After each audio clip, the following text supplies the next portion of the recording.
Melons. In my opinion, a severely underrated cocktail ingredient. These things are bright and fresh, and they lend themselves to long, icy coolers to be sipped on equally long summer days. Now, not all melons are created equal, and I would be remiss to not mention that we're not going to be talking about watermelons today. So it turns out melons are actually pretty difficult to drink, so we're going to have to prepare them in a few different ways to make 3 killer drinks today. So I always break my drinks down into 3 separate sections. You have super easy, which means it doesn't require any special tools or equipment. You have mega tasty, which means you're gonna have to apply some effort, which means maybe making a syrup. And then you have ultra fancy, which is the highest amount of effort that you can put in using all kind of chef's techniques and things like that. It takes a little bit of time, but it's completely worth it. All right, let's get making drinks. But first, we gotta do some prep.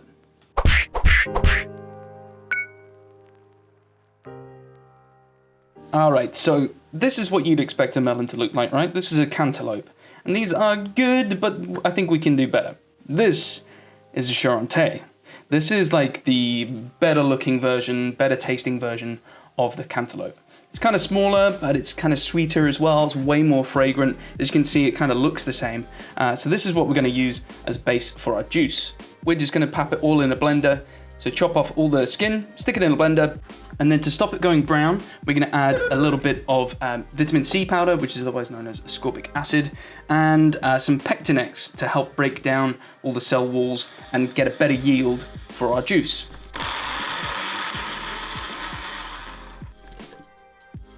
What does that smell like, Jack? Damn. Yeah, it's pretty good. Put it in a jar, leave it on the side for a couple of hours, preferably in the fridge, and then we'll come back to that later.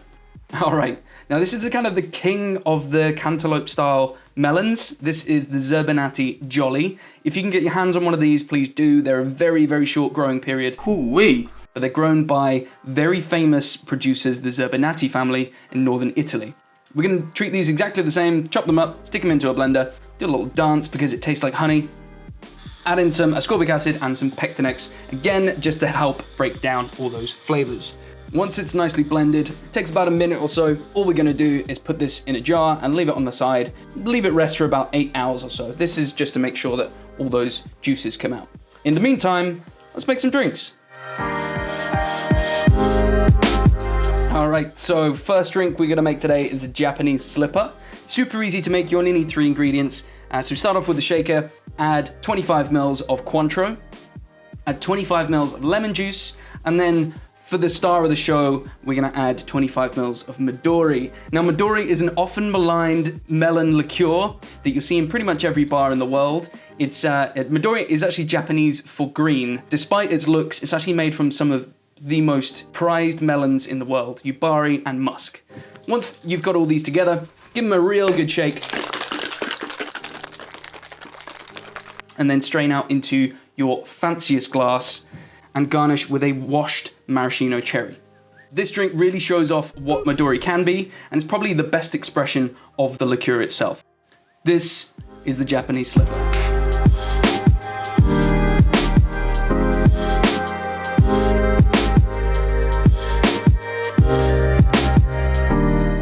So after that perfect little aperitivo, we're coming back to our Charentais juice, which we've left for about 4 hours. You can see the liquid is split from the solids. So all we're gonna do is filter off those solids through a fine mesh sieve and then a coffee filter. This might take a little bit of time, so you can leave it on the side. Once that's filtering, you can leave it aside to do its thing, and we'll make another drink, shall we?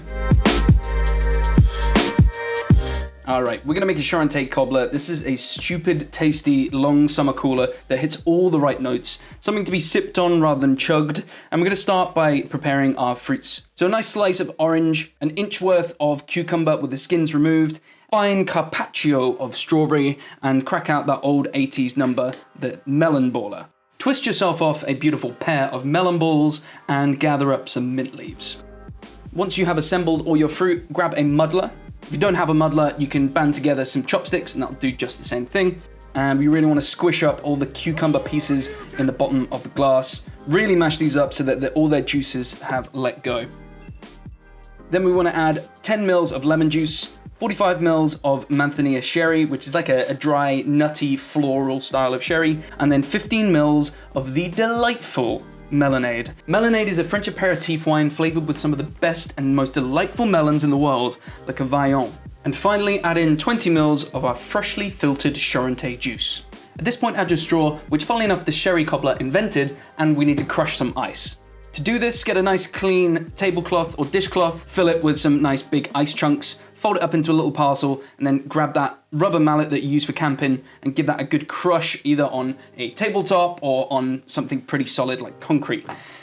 Once that's done, which is pretty tiring work, you're gonna be left with this crushed, snowy ice.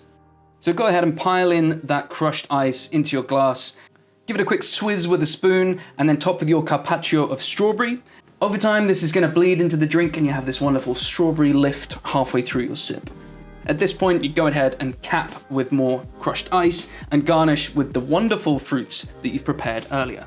This is a Charentais cobbler. Enjoy!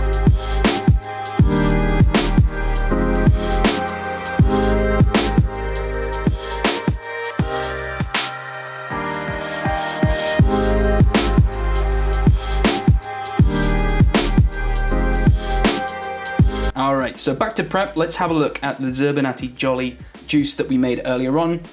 This is separated just like before. And what we're gonna do is just filter this out using a super bag, which is a fancy chef's tool, which is like a reusable coffee filter. So once it's gone through the super bag and you have this fine liquid, put that to one side and we'll get started with the syrup. 150 grams of caster sugar to 75 grams of boiling water. Stir until everything is dissolved and set aside. So to a dry pan, we are gonna add 2 grams of fennel seeds, 2 grams of caraway seeds, 2 grams of cardamom pods, and 2 grams of coriander seeds. Toast these until they're nice and aromatic, about 1 minute. And then whilst the seeds are still hot, put those into your syrup that you just made earlier. Leave these on the side for a couple of hours, make sure all those flavors have combined and married deliciously. Now, after that syrup has rested, we're gonna add 350 grams of our Zerbinati Jolly juice to 175 grams of our spice syrup that we just made, 3 grams of absinthe, 5 grams of rosewater, 75 grams of good honey, and give that a stir, make sure that honey doesn't stick to the bottom. And then what we're gonna do is add 100 grams of caster sugar. Give that a stir until everything is combined and set that aside for the drink we're about to make, which is the Greenhouse Punch. Punches, in my eyes, are some of the best drinks in existence, designed specifically to be drunk socially and en masse, something that everyone in the room will enjoy. So the backbone of this drink is 210 ml of Porter's Tropical Old Tom, which is flavored with passion fruit, guava, and white tea. To that, we're gonna add 90 ml of Zerbinati syrup that we just made, and 300 ml of the Charentais juice that we started with earlier on. To that, we're gonna add 60 ml of Chambresette, which is a strawberry aperitif, which is absolutely delicious, 90 ml of lemon juice, and 24 dashes of Reagan's Orange Bitters. Once it's all combined, stick it in a bottle, put a label on it, and keep it in the fridge. It'll be ready to serve when you are. This makes about 8 to 10 serves, so it actually, guys, goes quite a long way. Punches always look better with really nice ice. So this really is just a flex from me, but get the clearest ice possible. And put this ice in some of the daintiest glasses you have. Punches aren't supposed to knock you on your ass. Once you're ready to serve, fill half the glass with fizz, in my case is a pink Prosecco, how fancy, and top the rest with our punch mix that we just made. Garnish with an edible flower, give it a little sip, and feel the delicious naughtiness course through your veins. Good Lord Almighty. This is the Greenhouse Punch. Enjoy.